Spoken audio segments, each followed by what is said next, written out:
अपनी भाषा YouTube channel में मैं गोपीराम इस सुबह की वेला में आप सभी का हार्दिक अभिनंदन और स्वागत करता हूं।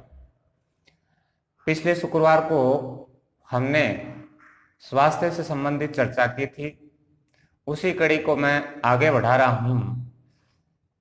शिक्षा, स्वास्थ्य एवं संस्कार आज के युग में अति आवश्यक है।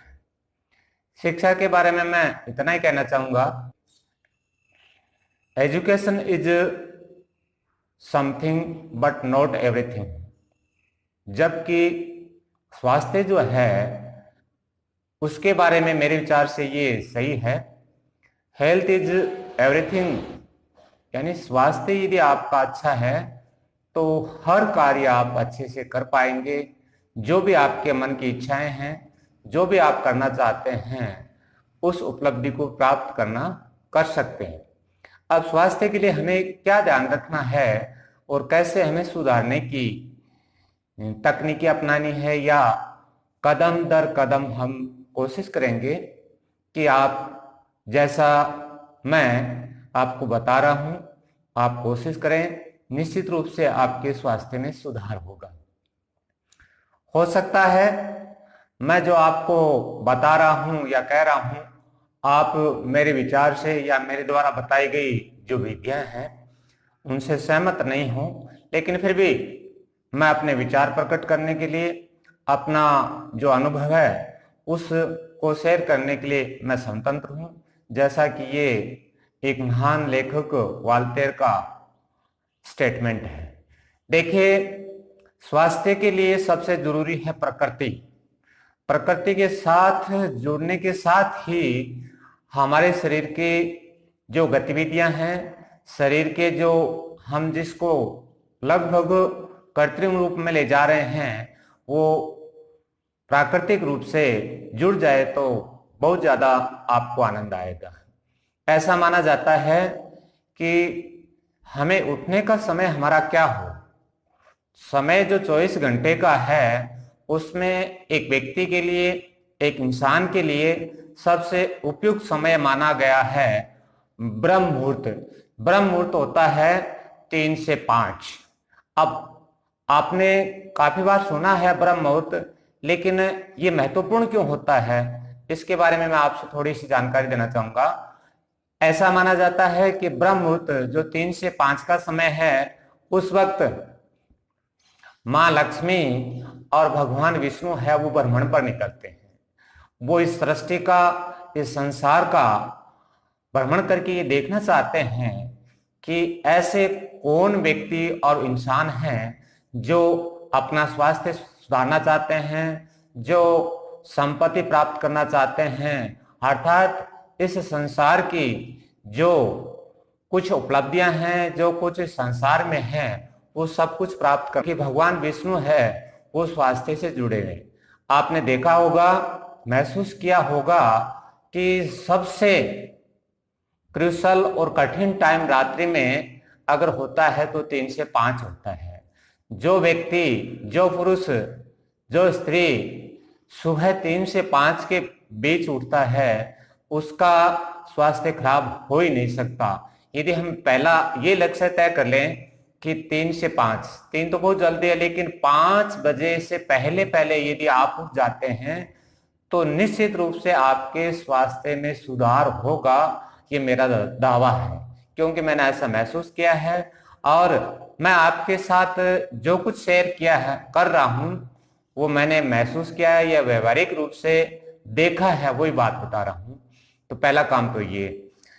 और इसके बाद आप देखिए कि जब कभी आपको रात बितानी होती है तो 12, 1, 2 तो बहुत आसानी से बच जाते हैं, लेकिन 2 बजे का बाद का जो समय है उसमें हम अपनी नींद को नहीं रोक सकते। इसका कारण यही है कि 3 से 5 के बीच जो माँ लक्ष्मी और भगवान विष्णु का भ्रमण है, वो ये चाहते हैं कि कम से कम लोग भाग्यशाली, कम से कम लोग ऐसे मिलें ताकि हम उनको आशीर्वाद दे सके। ये वास्तविकता है। इसके बाद आप आकलन कर लेना जितनी भी दुर्घटनाएं होती हैं वो भी ब्रह्म मुहूर्त 3 से 5 में होती हैं, क्योंकि उस वक्त नींद को रोका नहीं जा सकता। पहला तो आपको ये ध्यान रखना है कि कोशिश हम ये करें कि 3 से 5 अर्थात 5 बजे से पहले पहले उठें।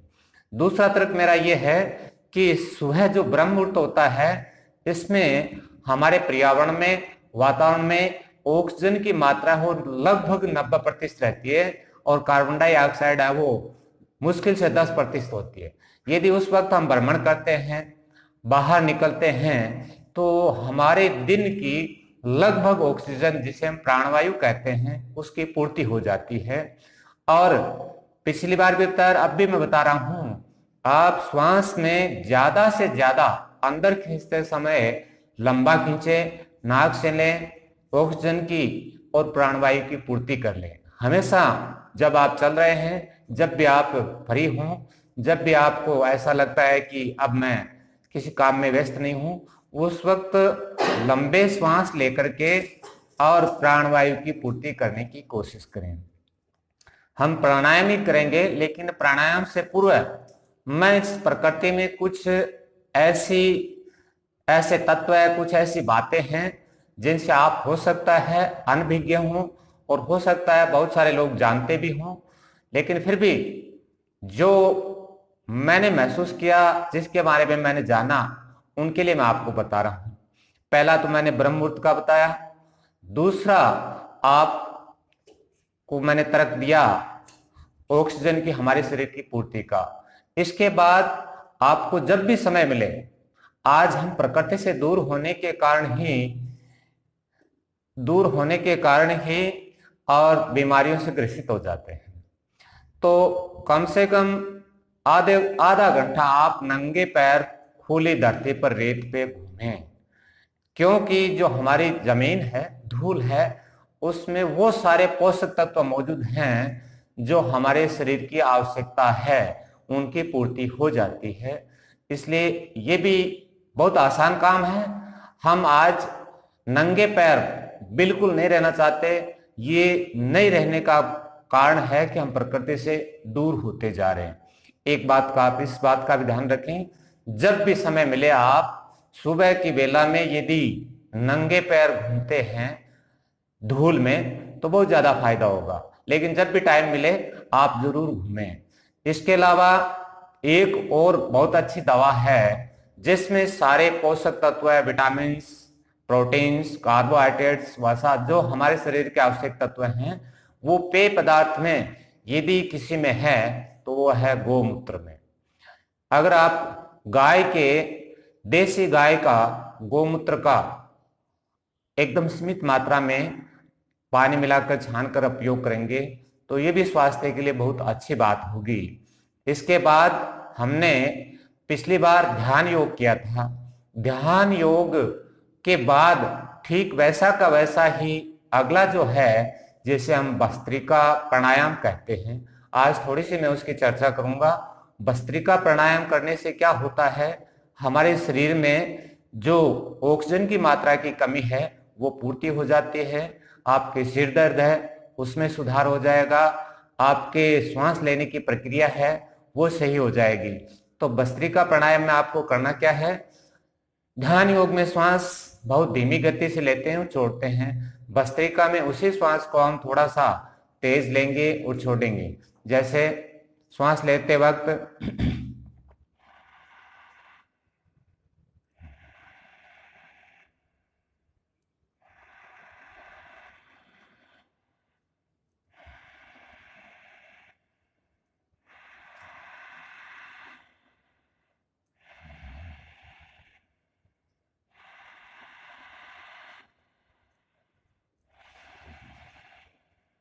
बहुत सीधी सी प्रक्रिया है। नाक है वो श्वास से ही लेना है, नाक से ही लेना है श्वास और नाक से ही वापस छोड़ना है, ये ध्यान रखें। मुंह से न तो श्वास लेना है और न ही छोड़ना है।